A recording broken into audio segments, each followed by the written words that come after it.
आज है 29 अक्टूबर 2025। अस्सलाम वालेकुम मेरे दोस्तों, सजनों और बेलियों। 2 दिन मैंने और बेटे ने खूब मेहनत की और जितनी भी मिट्टी थी उसको छान कर इस रेस्ड बेड के अंदर भर दी। मेरी मिट्टी मक्खन से भी ज़्यादा नरम है। जैसे ही हाथ लगाकर पुश करेंगे, ये देखिए कितनी आसानी से हमारा हाथ अंदर धंस जाता है।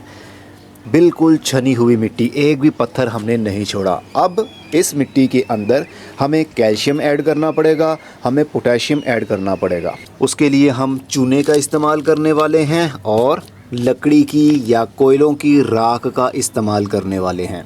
लकड़ी की राख पोटेशियम का सोर्स होगी और एंटी फंगल होगी, एंटी बैक्टीरियल भी होगी, और चूना कैल्शियम का सोर्स होगा। ये वाटर होल्डिंग को बढ़ाता है और किसी हद तक पेस्टिसाइड का काम भी करता है। दोनों ही पेस्टिसाइड का काम भी करते हैं।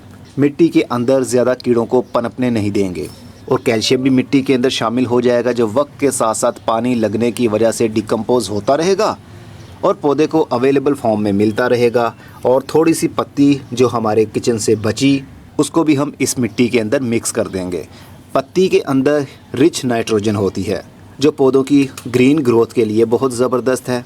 चाय की पत्ती को पानी से वॉश कर लिया है ताकि जितना दूध था, चीनी थी, उसका असर निकल जाए, नहीं तो चूंटियाँ आने का ख़तरा बढ़ जाएगा। लेकिन ये 2 चीज़ें इस्तेमाल करने की वजह से चूंटियाँ या दूसरे कीड़े बहुत कम आएंगे। इनका बहुत ज़्यादा इस्तेमाल भी नहीं किया जाता। कैसे करना है इस्तेमाल देखिए, ये भी हम छान कर ही करेंगे। चूना पाउडर है ये।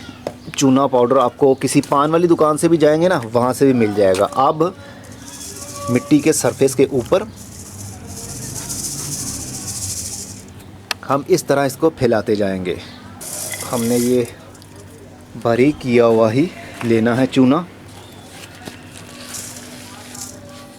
कितना इस्तेमाल करना है चूना, बस मिट्टी को हल्का हल्का सा हमने कवर करना है।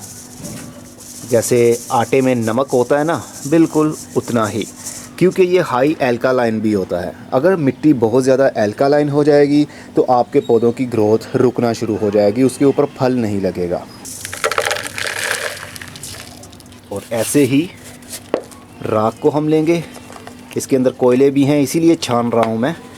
ग्रे कलर की राख, उसके अंदर पोटेशियम सबसे ज़्यादा होता है। अगर पौधों के पत्तों के ऊपर इसको फैला देंगे ना, तो ये पेस्टिसाइड का काम भी करेगा। कीड़े मर जाएंगे और भाग जाएंगे, मर जाएंगे, कुछ भाग जाएंगे, वो दोबारा नहीं आएंगे।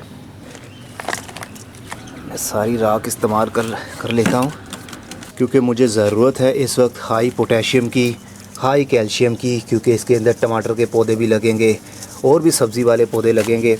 और सब्ज़ी वाले पौधों में अगर कैल्शियम की कमी हो जाए तो उसका तना सही बनता नहीं है, ना पत्तों की सही से ग्रोथ होगी, फल लगना तो बहुत दूर की बात हो जाएगी अगर कैल्शियम और पोटेशियम पौधों को ना मिला तो। ये बिल्कुल नेचुरल फर्टिलाइज़र है, नेचुरल पेस्टिसाइड भी है। अब हम इसको मिक्सअप कर लेंगे। ज़रूरी नहीं कि नीचे तक मिट्टी में ये जाना चाहिए, बस ऊपर ऊपर हल्का हल्का मिक्स कर लेंगे। जब हम बीज लगा लेंगे या पौधे लगा लेंगे, पानी लगने के साथ साथ वो मिट्टी के अंदर लीच करता रहेगा और नीचे वाले लेवल तक खुद ब खुद ही पहुँच जाएगा। दोनों का असर। आप अंडों के छिलकों का इस्तेमाल भी कर सकते हैं, लेकिन मैं अंडों के छिलके इस्तेमाल नहीं कर रहा हूँ। एक अंडे के छिलके का इस्तेमाल करना आपको बताऊँगा, जो अवेलेबल फॉर्म में जल्दी ही आ जाता है और पौधे की जड़ उसको जल्दी लेने लगती है। अगर अंडे के छिलकों को क्रश्ड करके आप चूरा बनाकर मिट्टी में डालेंगे तो वो 4 से 5 महीने बाद पौधे की जड़ को मिलना शुरू होता है, क्योंकि वो अवेलेबल फॉर्म में नहीं है।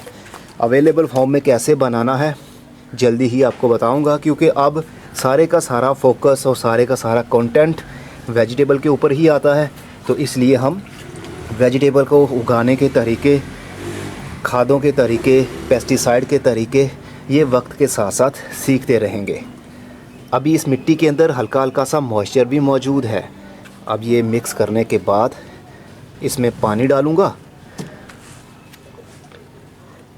ताकि मिट्टी हमारी एक बार तो पूरी गीली हो जाए।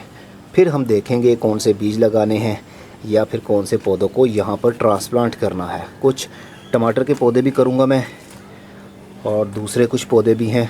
अब ये हो गया, अभी इसको हम पानी देते हैं। अब थोड़ी सी चाय की पत्ती जो बची थी वो भी हम इसी के अंदर डालेंगे और थोड़ी सी मिट्टी भी मिक्स करेंगे ताकि ये जो पत्ती है ये थोड़ी सी गीली थी तो ये मिक्स हो जाएगी इसके साथ ही।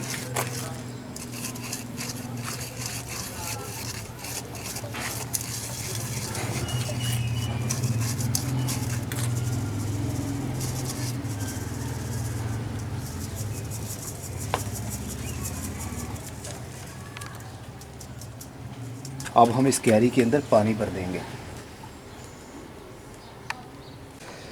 तो खूब अच्छे से मैंने पानी देकर पूरी मिट्टी को एक बार तो गीला कर लिया है।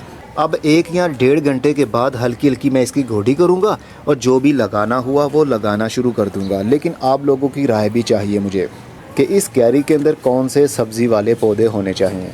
कमेंट बॉक्स में ज़रूर बताइएगा। वैसे अभी मेरे पास ब्रोकली की सीडलिंग बिल्कुल रेडी हो चुकी है और कोलराबी की सीडलिंग भी बिल्कुल रेडी हो चुकी है, ये ट्रांसप्लांटिंग के काबिल है। इसके अलावा इसके अंदर मैंने प्याज की पनीरी भी शिफ्ट करनी है। अभी मैंने रात के लहसुन के पीसीज इसको पानी के अंदर सोख किया हुआ है, तो अब इसको हम मिट्टी के अंदर भी लगाएंगे, लेकिन इसके ऊपर मैं अलग वीडियो बनाऊंगा।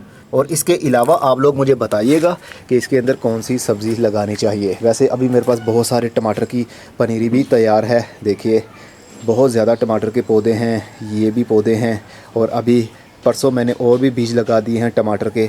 इनमें से कुछ गमलों के अंदर भी लगा दूंगा और कुछ को हो सका क्यारी के अंदर इतनी जगह मिली क्योंकि क्यारी हमारी छोटी है लेकिन हमारे जज्बात उससे बड़े हैं। छोटी सी क्यारी के अंदर क्या कुछ लगा सकते हैं हम, लेकिन कोशिश करेंगे मैक्सिमम लगाएं और इस हिसाब से लगाएं कि हर सब्ज़ी वाले पौधे की ग्रोथ उस जगह पर हो सके। अब हमारी ये मिट्टी फर्टाइल मिट्टी बन चुकी है जिसके अंदर कैल्शियम भी मौजूद है, जिसके अंदर पोटेशियम भी मौजूद है और जिसके अंदर नाइट्रोजन भी थोड़ी सी हमने मिक्स कर दी है। वैसे मेरी मिट्टी के अंदर पहले से बहुत कुछ मौजूद होता है लेकिन फर्दर वेजिटेबल के लिए हमें ज़्यादा खाद की ज़रूरत होती है। ऐसी मिट्टी जिसके अंदर ज़्यादा खाद के एलिमेंट्स मौजूद हो तो पौधे के ऊपर बीमारियां भी कम लगती हैं और पौधा हेल्दी भी रहता है और उसकी ग्रोथ अच्छी भली चलती रहती है। अभी तो हम फ़िलहाल केमिकल और ऑर्गेनिक दोनों को मिक्स लेकर चल रहे हैं। आने वाले महीनों में या सालों में हम इसको कंप्लीट ऑर्गेनिक के ऊपर शिफ्ट कर देंगे। कंप्लीट ऑर्गेनिक खाद और कंप्लीट ऑर्गेनिक पेस्टिसाइड कौन कौन सा है, कैसे कैसे काम करेगा, कैसे कैसे बनाना है, ये वक्त के साथ साथ हम सीखते रहेंगे। बिल्कुल वैसे ही जिस तरह के हाउस प्लांट्स के ऊपर मेरी बहुत सारी रिसर्च मौजूद है, बहुत सारे डिफरेंट तरीके आपको बताए पौधों को मल्टीप्लाई कैसे करना है। लेकिन सब्ज़ी वाले पौधों के ऊपर मेरा ज़्यादा फोकस होता नहीं था, लेकिन अब कंप्लीट फोकस ही सब्ज़ी वाले पौधों पर है, इसलिए रिसर्च इसके ऊपर ज़्यादा होगी अब मेरी, जिस तरह के हाउस प्लांट्स के ऊपर हुई। पाकिस्तान का सबसे बड़ा गार्डनिंग चैनल यही है। इसके ऊपर इतने तरीके मैंने बताए हाउस प्लांट को मल्टीप्लाई करने के, कलमे लगाने के, बीज लगाने के, मिट्टी के अंदर क्या क्या मिक्स करना चाहिए, राइस हस्क ऐश क्या होती है, लकड़ी की राख का इस्तेमाल कैसे करना है, चूने का इस्तेमाल कैसे करना है, चाय की पत्ती का इस्तेमाल कैसे करना है, कंपोस्ट टी कैसे बनानी है, बैक्टीरिया लिक्विड क्या होता है, हर चीज़ के ऊपर डिटेल के साथ कंटेंट मौजूद है। भले ही मेरे चैनल पर व्यूज़ कम आते हों लेकिन मालूमात तो बहुत अच्छी हैं। आजकल लोग मालूमाती कंटेंट को बहुत कम देखते हैं और फजूल के कंटेंट को जिसका कोई फ़ायदा ही नहीं है, हमें सिर्फ टाइम पास के लिए हम देखते हैं, उसके ऊपर ज़्यादा टाइम देते हैं और वो कंटेंट भी ज़्यादा मशहूर होता है। नॉलेजेबल कंटेंट के ऊपर व्यूज़ बहुत कम आते हैं। ये आज से नहीं, जब से इंसान इस दुनिया में आया है तभी से ये सिलसिला चल रहा है। कभी आपने सोचा आपके स्कूल टीचर, कॉलेज टीचर या फिर यूनिवर्सिटी में पढ़ाने वाले आपके उस्ताद अभी भी उस्ताद ही हैं, वहीं पर वो बूढ़े हो जाते हैं। कभी आपने सोचा आपका उस्ताद एक बड़ा बिजनेसमैन बन गया है? नहीं ना, क्योंकि उसका काम है पढ़ाते रहना, पढ़ाते रहना। और जो पढ़ने वाले होते हैं वो तरक्की करके दुनिया के मुख्तलिफ़ कामों में तरक्की पा जाते हैं और जो पढ़ाने वाला होता है वो बेचारा वहीं पढ़ाने की हद तक ही रह जाता है। तो मैंने आपको पढ़ाया है, अब तरक्की करना तो आपका काम है। अब हमने सब्ज़ी वाले पौधों के बारे में सीखना है कि इसको हम कैसे घरों में छोटी स्पेस पर, वो भी ऑर्गेनिकली कम खर्च से, और घर की सब्जियों में से निकाल कर बीजों को कैसे स्टोर करना है और कैसे उनको आगे उगाना है। सब्जियां उगाने के ऊपर लो से लो बजट ही इस्तेमाल होना चाहिए हमारा, लेकिन फ़िलहाल के लिए पॉसिबल नहीं है। हमें केमिकल का इस्तेमाल करना पड़ेगा ताकि हम डिमोटिवेट ना हो। जैसे जैसे रिसर्च हमारी ज़्यादा डीप जाती रहेगी वैसे वैसे हमें खुद पर एतमाद होने लगेगा। अरे नहीं, ये तो बहुत काम आसान है, हम कर सकते हैं। इसी के साथ मैं चलता हूँ। कमेंट बॉक्स में ज़रूर बताइए कि इस कैरी में अभी मुझे क्या लगाना चाहिए। वैसे लहसुन और प्याज तो मैंने लगाना ही लगाना है। इसके अलावा आप बताइए क्या होना चाहिए। ये मत कहिएगा साग लगा दो, पालक लगा दो, क्योंकि इस छोटी सी कैरी के अंदर इतनी सी पालक तो मैं लगा नहीं सकता। अगर पालक लगानी होगी तो सारे ही बीज पालक के या मेथी के या फिर साग के होंगे तो एक टाइम में हमारे किचन की ज़रूरत पूरी हो सकेगी। उसके ऊपर अलग वीडियो मेरी बन रही है पालक मेथी वगैरह के ऊपर, तो इसमें वो चीज़ बताइएगा जो मैं थोड़े थोड़े से पौधे लगा सकूं। अब मैं चलता हूं, अपना बहुत सारा ख्याल रखिएगा। खुदा हाफिज़। और हाँ, अगर आप हमारी पेड मेंबरशिप लेना चाहते हैं, 500 रुपये मंथली होगा। हमारे व्हाट्सएप के ऊपर आप अपने पौधों की परेशानियाँ डिस्कस कर सकते हैं। उसका हल क्या है, पौधों को क्या प्रॉब्लम चल रही है, गार्डनिंग से रिलेटेड आप कोई भी सवाल हमसे पूछ सकते हैं। सिर्फ 500 रुपया फ़ीस पे करना पड़ेगी आपको मंथली। 1 महीने की मेंबरशिप ले लीजिए या फिर जब तक आपका दिल चाहे। मेंबरशिप लेने के लिए डिस्क्रिप्शन बॉक्स में लिंक मौजूद है और कमेंट बॉक्स में भी उस वीडियो का लिंक शेयर कर दूंगा, उसको वॉच कर लीजिए। आपके सारे सवालों के जवाब उसमें मिल जाएंगे कि आप कैसे मेंबरशिप ले सकते हैं।